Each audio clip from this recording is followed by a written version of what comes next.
Wardley Mapping. Thank you, everyone, for coming to this breakout session.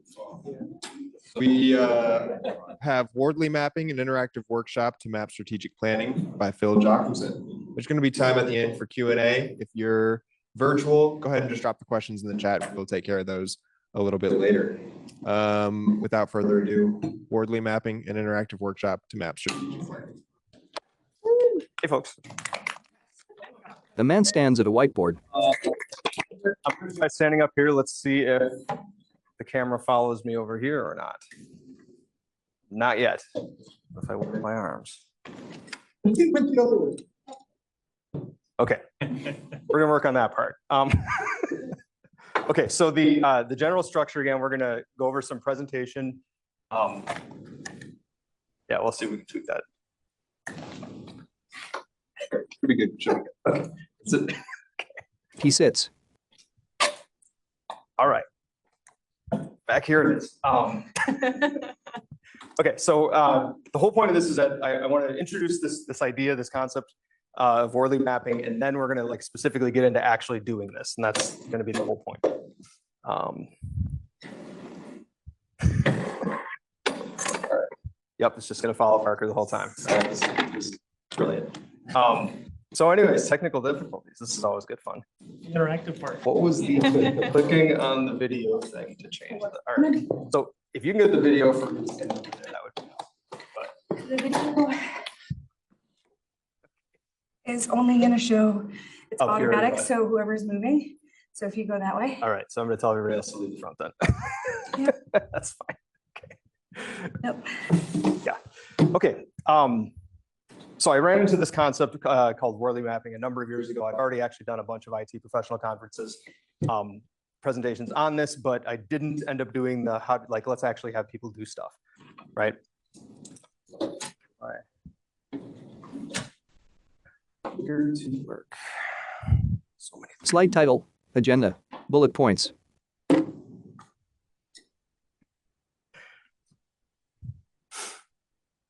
though. All right, awesome. Okay, so we've got, there's some general ground rules, and again, we're going to be intentional. I'm going to give you an example. I'm going to quick rip through how to actually do this, and then we're going to stop the recording and actually have practice. Now, in person, you're going to have Post-it notes. You have, pieces of paper you can write on.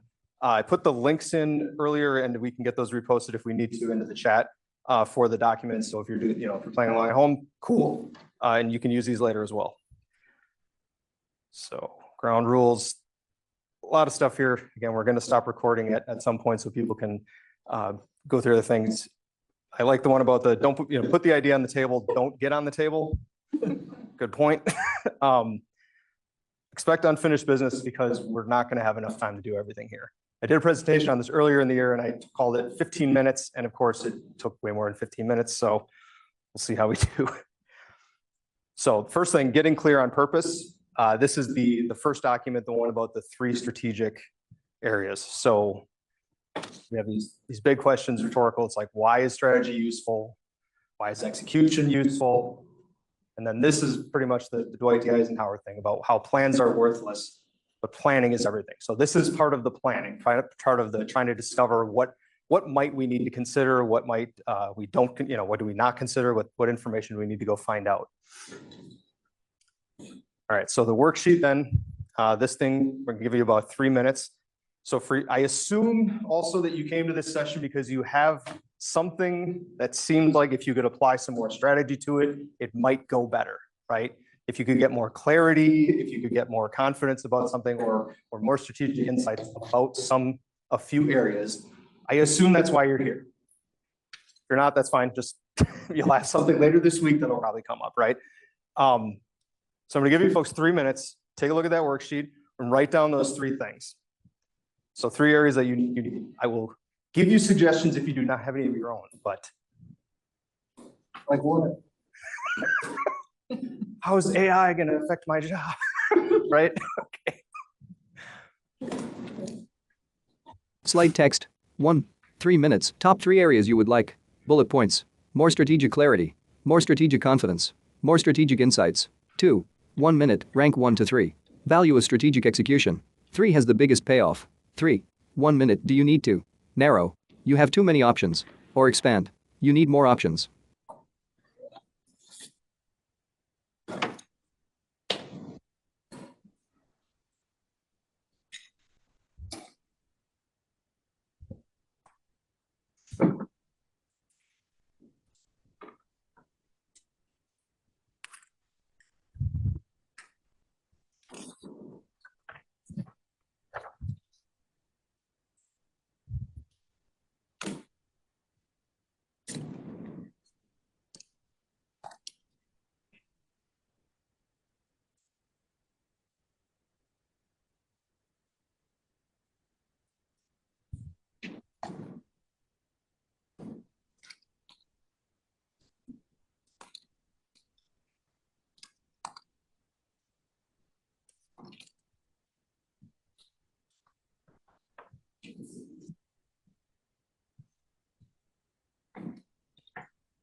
So if you get done with that first part about picking out those three areas, again, you can move ahead to the next two, which are picking out what's going to have the biggest payoff. I want you to rank them, right? Just which one's going to have the biggest payoff. And then that last column, of course, is whether you think you need to narrow your options because there's too many things, or if you need to expand, right? If you can only see one thing right now and that's what you're stuck on, expanding is what you need. If you've got 40 ways to implement something, you need a much more narrow focus with that. For this question 3, all of a sudden, whether your explanation just changed my understanding. Are you asking about like more options for area for the first column or within our row? Say if I picked, I put IT Federation down. Yes. Number 1. Is that too many options in terms of solution to the problem, to that particular problem? If you've got, so IT Federation, if you need to narrow the amount of options, then I want you to write down narrow. Like if you've got way too many things to look at. Options for solutions to the problem. Or strategic approaches. If there's 50 ways to implement IT Federation, then that's too many, right? You can't do all 50. You need to have something more narrow. Now, if you were handed a regulation like HIPAA or something like that, you might end up with like 1 or 2 paths, and you might need some other ideas besides that, right? Those 2 things. So, and the reason I'm asking you to do this is that in some cases, we're going to have, there's just too many options and you need fewer options. And the other one, which is more of kind of like your personal mental roadblock of, if I think there's only one way this can be done, I need more ideas either from different people or I need a different perspective, et cetera. And that's part of what's going to happen with this tool because it's a conversation device with your team about what do we want to do. So hopefully that made sense. Do you have something or? Okay.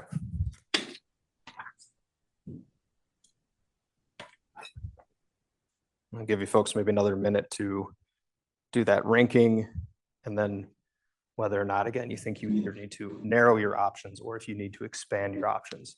Like, what are you trying to learn, right?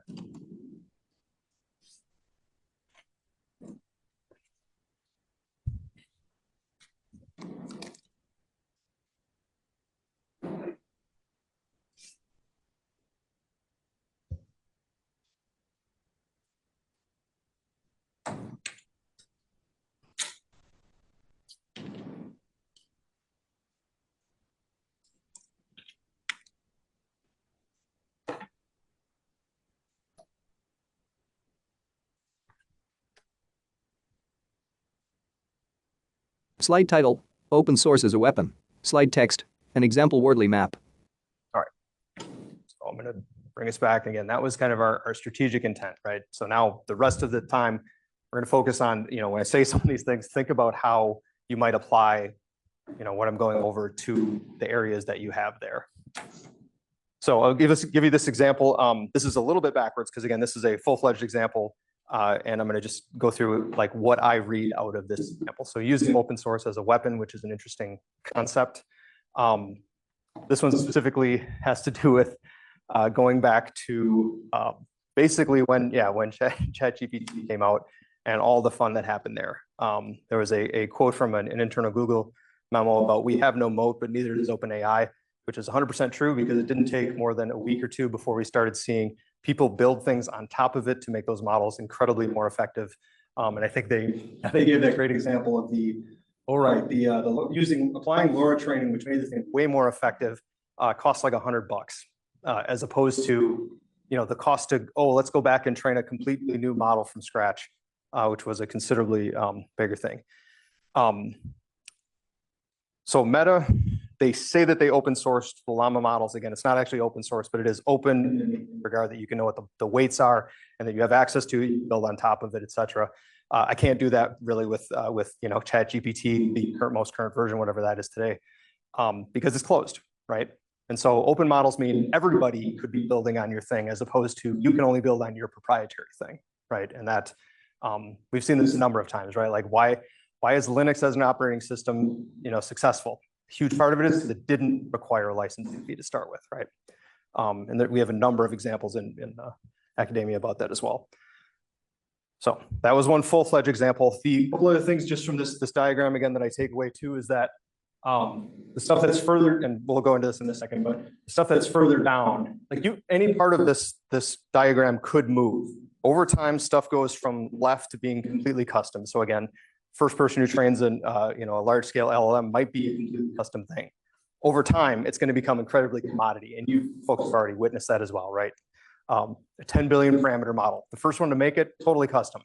Can I make one on my laptop this afternoon if I felt like it? Probably, right? Now it's very easy. There's instructions to do it, et cetera. It's pretty easy to get to, and that's what happens with everything over time. So we'll get a little bit later about the bit about this is how you can predict the future. You won't know when the future is going to arrive, but you can know if it's continuing to add value that it will happen. Okay, so building the foundation, this is the part where I'm gonna go a little bit fast because the important part is we want you to actually start getting some of this stuff written down for the exercise itself, right? If I just tell you this is a neat idea, you just listen to it, you're going to get zero value out of it. Doing the exercise with, as you've identified, possible 3 areas that are important for you to have some more strategic information about, it's gonna be a really good way to go. So the whole thing with this mapping that other things just like Porter's 5 forces, SWOT analysis, et cetera, is it doesn't give you the best view of strategic situational awareness. So we start with, of course, understanding what we have. So that's perceive, can I see things? Then we move to, of course, understanding. And then some of this bit about evolution that I was talking about with the previous diagram is the bit about what do we predict is going to happen next, or which part of that graph can we influence to have something change. We're doing this individually right now, but the idea is that you would want to be taking this back to your group so you can have a shared participant model about this. So you understand the whole group comes together and has a conversation about, is this a custom piece for us? Is this, can we buy it from someone and it's a commodity? Is it something the customers even care about, right? If the customer doesn't see it, maybe it doesn't matter whether it's custom or it's commodity. And then, right, the model then will allow us to see our possible futures and how different actions might change the future. And that is going to be, this is a diagram that you folks should be able to look at on the slides if we make those available. The general idea, though, is that if the whole team updates their mental model at the same time, so you have a conversation about something at the same time, you're all going to at least be in the same boat thinking about whatever it is that we've got going on. Assumptions. Again, not enough time to explain everything. This is contrary to some other approaches, this is incredibly scalable. You can have a 15-minute conversation with your team and you only put 4 Post-it notes on the wall and actually still get something valuable out of it. You do not need to do 50 Post-it notes over a 2-day session or something like that. You can have something pretty quick happen. And then, as I said before, evolution, we don't know how long it takes, just that it does happen if the thing if the thing continues to add value. All right, so let's talk about the components. The second link, I think, yeah, the second link, so the one that just has, it says value chain, it's kind of, there's an XY axis on there, right? So we're gonna go over a little bit on this. There are components that we put on here that make up the value chain. The customer is always at the top, so whoever the consumer is. And again, depends on your context, right? If I, as a staff member at UW-Madison, I am a customer of someone who, you know, got me a laptop, right?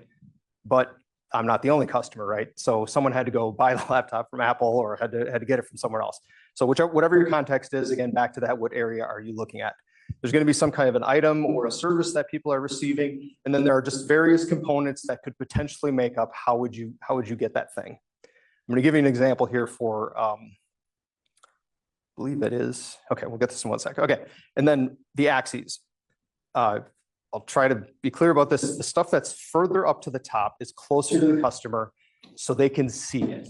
They're gonna care if you swap it out for something that's either better or worse, right? So a lot of like website redesigns, if they only make the thing look nicer, sometimes the customers are like, wow, this is so much better. Maybe, right? But if I swap whether I'm using Windows or Linux servers all the way to the bottom, if I'm changing whether or not I'm using, what is it? like electricity from, you know, provider A versus provider B, my customer who goes to a website has no idea what kind of power source I have. And that doesn't change how the website functions, right? So more visible is closer to the customer, less visible is further away. And that just helps the whole team get clear on what things our customers might even care about. If they can't see it, they may not care if we make a massive improvement in it, right? If I custom compile an email server for myself, for my department, maybe nobody cares because it's not any different than the one I would have gotten already out of Office 365, as one example.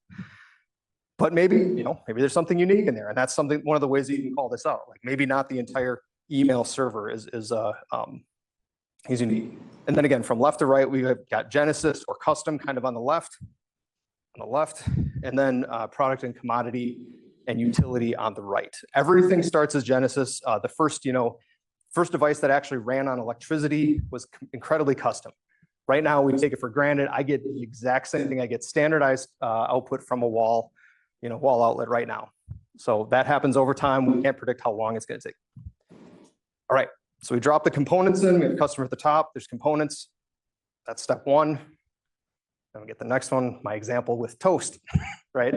Someone's hungry, they want toast. It involves bread, a toaster, and some electricity.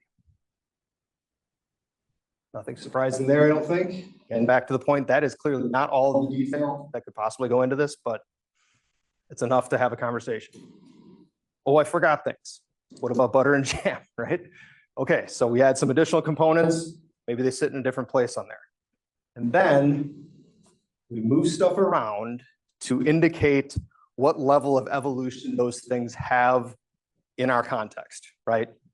I think some examples I gave in the previous version of this talk, in some cases, the bread might be incredibly custom, right? If I get a handmade loaf of bread, a very specific type from someone at the farmer's market, that might have qualities that I care about a lot, and it might be custom, right? Because it was handmade. Also, I could get bread from a grocery store that was definitely out of some kind of a factory, and maybe that was good enough for, you know, most days, but it's not good for like a fancy Sunday dinner. I don't know, right? And all the context. But our group could talk about, do we care about the bread or not, right? Is in this case, butter and jam is apparently, you know, handmade, right? But the electricity is not handmade. It's already a utility. The toaster, I am not making a toaster from scratch. Also, I'm probably not making a knife from scratch, but people could do that, right? Slide title, how to make a map together. Okay. And we are almost at the part where we're going to hit stop on the recording because I want you folks to start doing the next part. Okay, so let's see what the next slide was, just make sure I got it right. Right, our area to start with. Okay, Post-it notes or writing on your sheets of paper to start with.